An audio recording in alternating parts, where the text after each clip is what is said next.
പ്രിയപ്പെട്ട കൂട്ടുകാരെ, ഇത് ഏത് പുഴയാണെന്നറിയോ? കവളപ്പാറ ഉരുൾപൊട്ടിയല്ലേ, അതിൻ്റെ അടുത്തുള്ളൊരു പുഴയാണിത്. തൊട്ടടുത്ത് തന്നെ, കുറച്ചപ്പുറത്താണ് ഉരുൾപൊട്ടിയത്. ഈ പുഴയിലൂടെയാണ് ഉരുൾപൊട്ടിയിട്ടൊക്കെ ഒഴുകി വന്നിരുന്നു.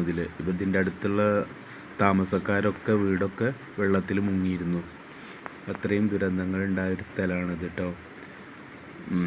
ഇപ്പം അടുത്ത് ഉണ്ടായിട്ടുള്ള ഉരുൾപൊട്ടലിലും ഇതിലെ ശവങ്ങളൊക്കെ ഇതിലൊഴുകി വന്നിരുന്നു.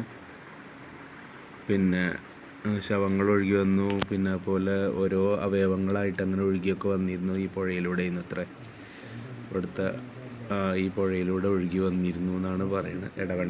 ഇടവണ്ണയിലൊക്കെ കിട്ടിയിരുന്നു എന്നൊക്കെ പറഞ്ഞല്ലോ. അപ്പോൾ പിന്നെ ഇവിടെ അതിൻ്റെ കുറേ ഇതിൻ്റെ അടുത്തുള്ള സ്ഥലം തന്നെയാണ് കേട്ടോ. അത് ചൂരമലയിൽ പൊട്ടിയ സമയത്ത് അതിലെ മൃതദേഹങ്ങളൊക്കെ ഇതിലെയാണ് അത്ര ഒഴുകി വന്നിരുന്നത്, ഇതിലും വന്നിരുന്നു എന്നാണ് പറയണത് കേട്ടോ. അപ്പോൾ ഈ പ്രദേശം കണ്ടപ്പോൾ ഒന്ന് ഞാൻ ഇങ്ങനെ വീഡിയോ എടുത്താണ് നിങ്ങൾക്ക് ഷെയർ ചെയ്യാൻ വേണ്ടിയിട്ട്.